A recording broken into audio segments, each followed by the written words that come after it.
प्रदेश सरकार में मंत्री और मैनपुरी लोकसभा क्षेत्र से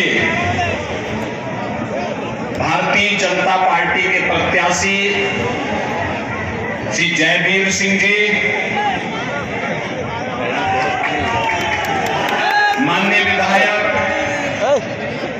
राम नरेश अग्निहोत्री जी, माननीय विधायक श्रीमती सरिता भदौरिया जी,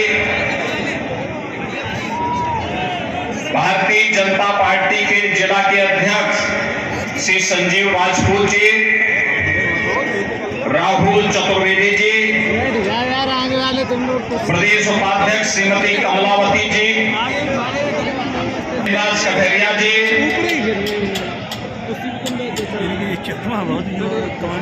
श्री प्रेम सिंह साक्य जी, लोकसभा के संयोजक आलोक गुप्ता जी, विकास भदौरिया जी, प्रशांत चौबे जी, अजय ठाकरे जी, विवेक साक्य जी, दिलीप यादव जी, अजनेश यादव जी, पूरी रील वैसी और भारी संख्या में उपस्थित भारतीय जनता पार्टी और सहयोगी दलों के पदाधिकारीगण, मैनपुरी लोकसभा क्षेत्र की जसवंत नगर और करहल विधानसभा क्षेत्र से जुड़े हुए सभी उपस्थित बहनों और भाइयों, देश के अंदर लोकसभा का चुनाव चल रहा है और लोकसभा का चुनाव पहले चरण का संपन्न हो चुका है। कल द्वितीय चरण का मतदान होना है। पहले चरण के 21 राज्यों के 102 लोकसभा सीटों पर जो चुनाव के रुझान है, वे रुझान बताते हैं कि पूरे देश के अंदर एक ही आवाज गूंज रही है और अब आवाज है कि फिर एक बार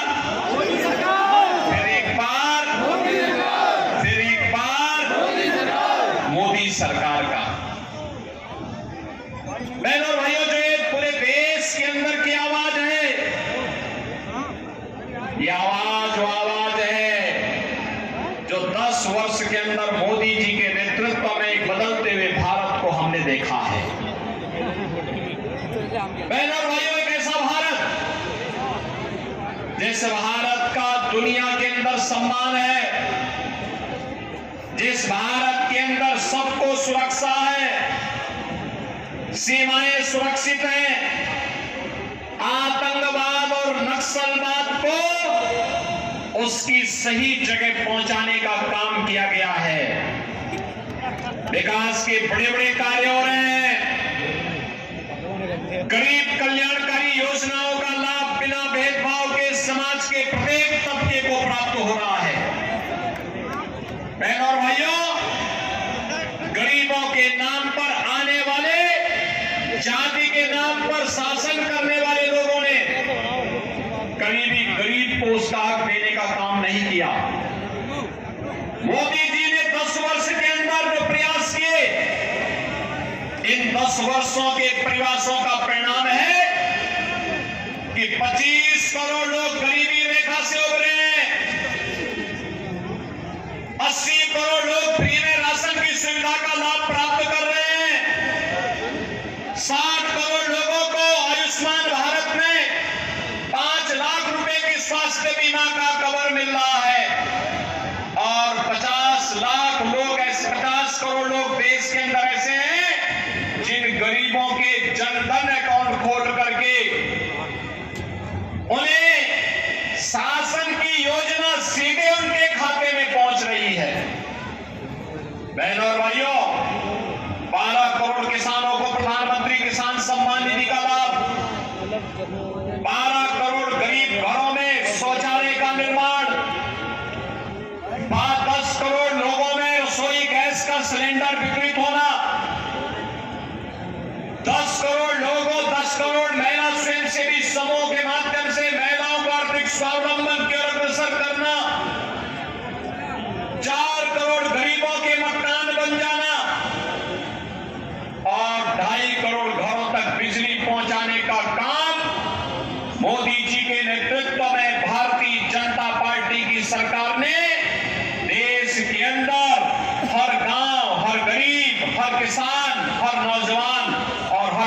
के जीवन में खुशहाली लाने के लिए किया।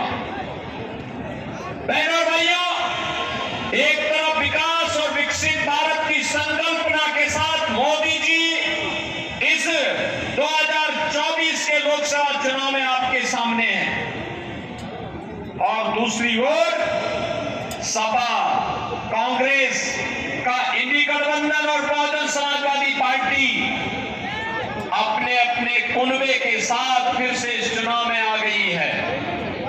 चुनाव के पहले लोग दिखाई नहीं देते, चुनाव के दौरान आकर के तमाम प्रकार के राग अलापते हुए दिखाई देते हैं। मैं पूछना चाहता हूं बहनों और भाइयों, आप लोगों से मैं पूछना चाहता हूं आपसे, एक बार समाजवादी पार्टी से पूछिए कि समाजवादी पार्टी एक तो बात कहे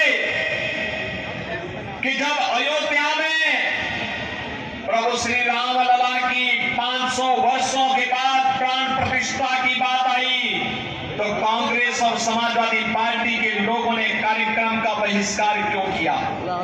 क्या अयोध्या में रामलला का भव्य मंदिर नहीं बनना चाहिए था क्या?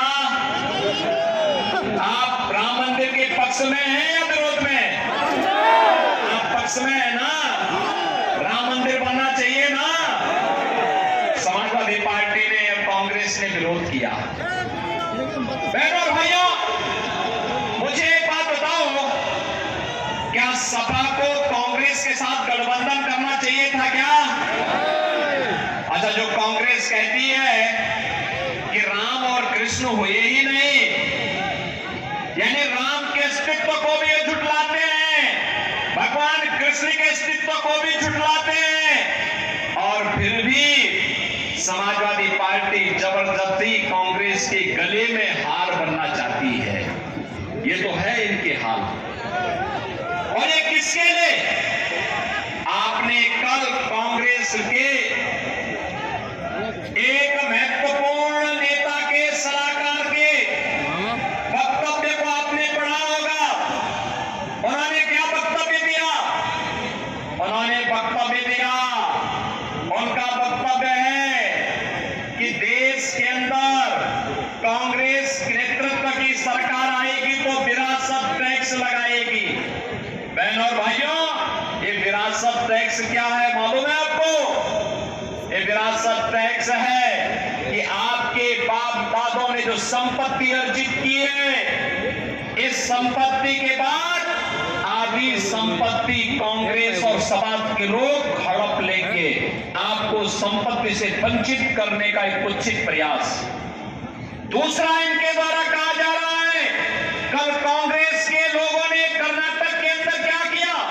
कर्नाटक में कांग्रेस की सरकार है, उन्होंने तो कांग्रेस यही कहती है, फिर से कांग्रेस यही कह रही है कि आएंगे तो देश के संसाधनों पर फिर से मुसलमानों का अधिकार हो, इसकी वे वकालत करेंगे। बहनों और भाइयों, यहां का हिंदू कहां जाएगा? यहाँ की अनुसूचित जाति, जनजाति के लोग, पिछड़ी जाति के लोग कहां जाएंगे? बाबा साहब भीमराव अम्बेडकर के संविधान को ये लोग अपमानित करना चाहते हैं। ये कांग्रेस और समाजवादी पार्टी के लोग देश की कीमत पर राजनीति करना चाहते हैं, और इसीलिए आपसे मैं कहने के लिए आया हूं, ये चुनाव केवल सामान्य चुनाव नहीं है बहनों और भाइयों, देश के भाग्य को बनाने वाला चुनाव है। आपने मोदी जी को 2014 में वोट दे करके देश की सत्ता सौंपी, तो मोदी जी ने देश की तस्वीर और तकदीर को बदलने का काम किया। कांग्रेस के हाथों में सत्ता थी, देश के अंदर आतंकी वारदात होती थी। कल मैं समाजवादी पार्टी की क्षेत्रीय के एक नेत्री के बयान को पढ़ रहा था, और बहनों और भाइयों, इसके द्वारा कहा जा रहा था कि मोदी जी ने जो बात कह दी है कि कांग्रेस का घोषणा पत्र कहता है कि हम गरीबी हटाएंगे। अरे गरीबी हटाओ का नारा कांग्रेस का आज से है क्या? आज से 54 साल पहले श्रीमती इंदिरा गांधी जी ने 1970 में नारा दिया था गरीबी हटाओ का, और 54 वर्ष के बाद उनका पोता भी वही रोता रटंत कर रहा है कि हम गरीबी हटाएंगे। अरे 65 वर्षों तक शासन किए थे, तब तो कुछ कर नहीं पाए थे, और आज गरीबी हटाओ की बात याद आ रही है। जब कांग्रेस की सत्ता थी तो गरीब भूखों मरता था, किसान आत्महत्या करता था, बेटी और व्यापारी असुरक्षित थी और नौजवान पलायन करता था। आज कहते हैं गरीबी हटाएंगे, और गरीबी कैसे हटाएंगे?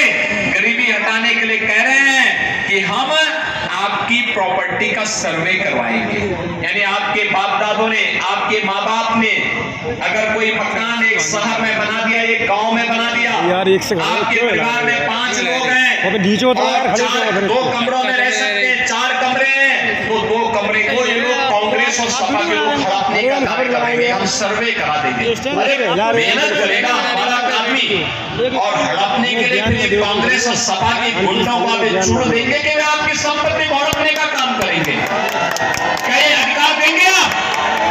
लेकिन कांग्रेस और सपा का इंडी गठबंधन का घोषणा पत्र इस बात को कहता है। और बहनों और भाइयों, में उनका बयान पढ़ रहा था, कह रहे थे कि मोदी जी ने कहा है कि माता बहनों के मंगलसूत्र पर भी संकट आने वाला है। हमारी हिंदुस्तान की संस्कृति है, शिष्टाचार है, परंपरा है कि हमारी माता बहनें स्त्री धन के रूप में जेवर को अपने आप संभाल करके रखती। दुनिया के अंदर कहीं नहीं मिलता, केवल हिंदुस्तान में हमारी माताएं बहनें रखती है। जेवर, मंगलसूत्र भी होता है, गले का हार भी होता है, लॉकेट भी होता है, और भी उनके पास अपने जेवर होते हैं। पैसा होता है, उसको संभाल के रखती हैं, फिर जेवर खरीदती है, सोना खरीदती है, चांदी खरीदती है।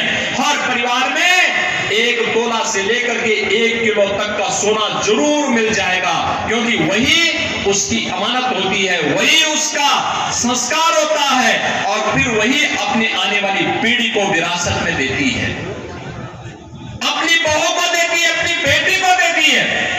कांग्रेस के लोगों की बुरी दृष्टि उस पर है, और प्रधानमंत्री मोदी जी ने उसी ओर इशारा किया था। लेकिन बड़ा हास्यास्पद बयान यहां से समाजवादी पार्टी की नेत्री का आया। उनके द्वारा कहा जा रहा है कि मोदी जी, पुलवामा के शहीदों के जो विधवा है उनके मंगलसूत्र का क्या हुआ? बहनों और भाइयों, हम भी पूछना चाहते हैं समाजवादी पार्टी की नेत्री से, जिन राम भक्तों का लहू समाजवादी पार्टी की सरकार में अयोध्या में बहाने का कार्य समाजवादी पार्टी की सरकार ने किया था, और नौजवानों के परिवार की विधवाओं का क्या हुआ, उनके मंगलसूत्र का क्या हुआ? हम प्रश्न पूछना चाहते हैं बहनों और भाइयों, और एक प्रश्न आपको भी पूछना चाहिए। स्वर्गीय कल्याण सिंह जी ने अपना पूरा जीवन उत्तर प्रदेश के विकास के लिए और श्री राम जन्मभूमि के लिए समर्पित किया था। कल्याण सिंह जी की मृत्यु हुई, होता है, मृत्यु होती है। मुलायम सिंह जी की मृत्यु पर मैं स्वयं उनके पैतृक गांव में आया था, और सेठई में आकर के मैंने स्वयं वहां श्रद्धांजलि अर्पित की थी, क्योंकि वे उत्तर प्रदेश के मुख्यमंत्री के रूप में उनकी कुछ न कुछ सेवाएं तो थी। मैं आया था, मेरी पार्टी के लोग आए थे, प्रधानमंत्री जी ने शोक व्यक्त किया था, लेकिन स्वर्गीय कल्याण सिंह जी की मृत्यु पर समाजवादी पार्टी के अध्यक्ष और समाजवादी पार्टी की तरफ से कोई शोक संवेदना नहीं व्यक्त की गई। बहनों और भाइयों, स्वर्गीय कल्याण सिंह जी के साथ इस प्रकार का भेदभाव, और अभी आपने देखा होगा एक माफिया मरा था, उस माफिया के लिए खातिया पढ़ने के लिए समाजवादी पार्टी के लोग कैसे विवाद कर रहे थे, यह भी दृश्य आपने देखा होगा, वह भी दृश्य आपने देखा होगा। क्या उत्तर प्रदेश में इन माफियाओं को इसी प्रकार से, जैसे सपा की सरकार के समय में ये लोग व्यापारियों पर कार्य करवाते थे, बेटी की सुरक्षा में सेंध लगाने का कार्य करते थे, क्या इस प्रकार की छूट मिलनी चाहिए? क्या मिलनी चाहिए? क्या नौजवानों के साथ खिलवाड़ करने की छूट मिलनी चाहिए? क्या? और मैं पूछना चाहता हूं फिर समाजवादी पार्टी की नेत्री से, वे जवाब दें इन माफियाओं के द्वारा गाजीपुर में भारतीय जनता पार्टी के विधायक कृष्णानंद राय समेत 6 लोगों की हत्या एक साथ की गई थी। श्रीमती अलका राय भी तो हमारी विधायक थी। क्या उसके मंगलसूत्र की भी कभी चिंता हुई है समाजवादी पार्टी के लोगों को? जो लोग मारे गए थे, कृष्णानंद राय के साथ शहीद हुए थे, उनकी विधवाओं का क्या हुआ? नंदकिशोर रूंगटा विश्व हिंदू परिषद के अंतरराष्ट्रीय कोषाध्यक्ष थे। नंदकिशोर रूंगटा के निर्मम हत्या कर दी गई थी, अपहरण करके निर्मम हत्या माफियाओं के द्वारा, समाजवादी पार्टी की सत्ता के समय इनके द्वारा प्रश्रय माफियाओं के द्वारा कर दी गई थी। उनकी विधवा का क्या हुआ? और आपने प्रयागराज में राजूपाल और उमेशपाल की निर्मम हत्या के दृश्य को भी देखा होगा। बहनों और भाइयों, हम प्रश्न पूछना चाहते हैं समाजवादी पार्टी से, क्या राजूपाल ये भी तो पिछड़ी जाति के थे और उमेशपाल भी तो पिछड़ी जाति के थे, इनकी विधवाओं के मंगलसूत्र क्या हुए? कभी अपने इन कृत्यों पर पश्चाताप करने का भी प्रयास समाजवादी पार्टी ने किया है। ये देश के साथ खिलवाड़ करने का काम कर रहे हैं, देश की कीमत पर राजनीति करना चाहते हैं। बहनों और भाइयों, आज हम सब आपसे यही कहने के लिए आए हैं, भारतीय जनता पार्टी देश के लिए राजनीति करती है। यह देश विकसित भारत के रूप में स्थापित हो, आत्मनिर्भर भारत बने। आत्मनिर्भर भारत बनेगा तो आत्मनिर्भर युवा बनेगा, आत्मनिर्भर महिलाएं बनेंगी, आत्मनिर्भर किसान बनेगा, आत्मनिर्भर व्यापारी बनेगा और देश के अंदर खुशहाली आएगी। और मोदी जी इसी के लिए कार्य कर रहे हैं। लेकिन बहनों और भाइयों, मुझे देखकर क्या आश्चर्य होता है। अब मुझे बताओ, समाजवादी पार्टी ने जो टिकट दिए, पहले समाजवादी पार्टी की सत्ता तो नहीं आती, कभी नहीं आनी। उत्तर प्रदेश की जनता ने ठुकरा दिया तो देश की जनता कहां पूछ रही है क्या?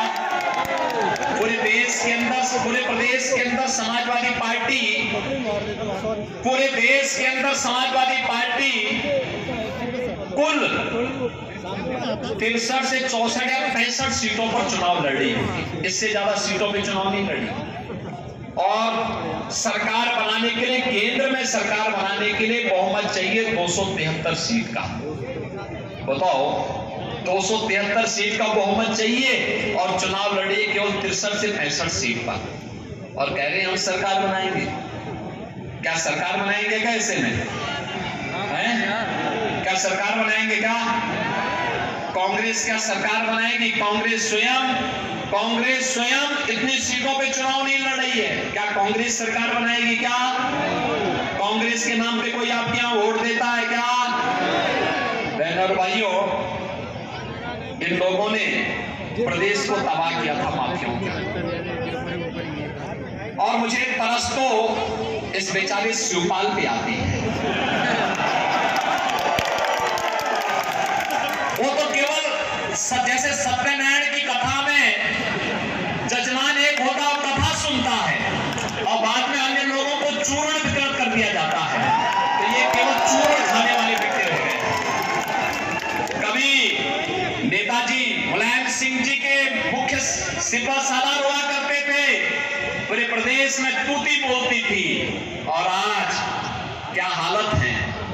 यानी कहीं कोई कार्यक्रम हो रहा है तो उनको बैठने के लिए सोफा नहीं मिलता, हत्ता मिलता है बैठने के लिए हत्ता, और चूर्ण खाने के आदी हो गए। और इसीलिए मैं आप सबसे कहना चाहता हूं, अरे वीर भूमि है, चूर्ण मत खाइए।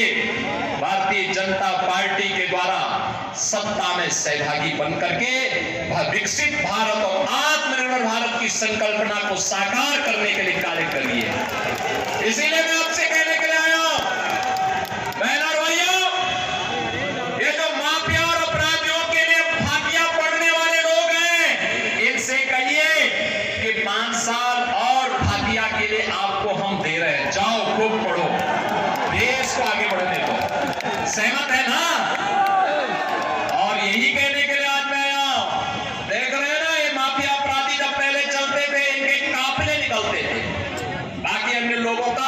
जाना बंद हो जाता था। और अब इनके गले में तख्ती लटकी है, कहते हैं हुजूर एक बार केवल जान बख्श दो, फेरी लगा करके आजीविका चला लूंगा। अब जमीन कब्जा नहीं कर पाएंगे लोग।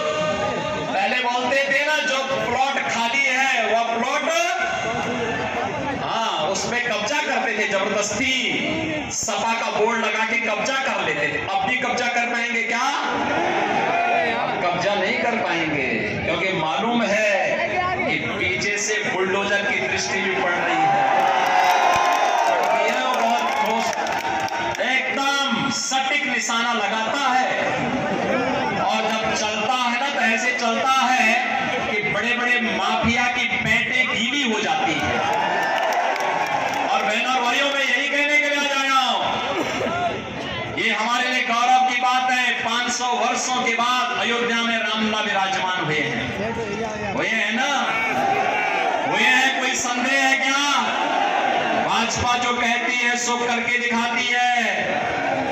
और अब देखना काशी और अयोध्या तो हमारा संकल्प पूरा हुआ। अब हम लोग मथुरा की तरफ प्रस्थान कर रहे हैं। ब्रजभूमि के विकास के लिए हम आगे बढ़ चुके हैं,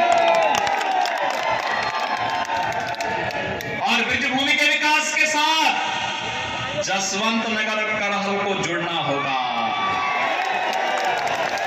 सहमत हैं?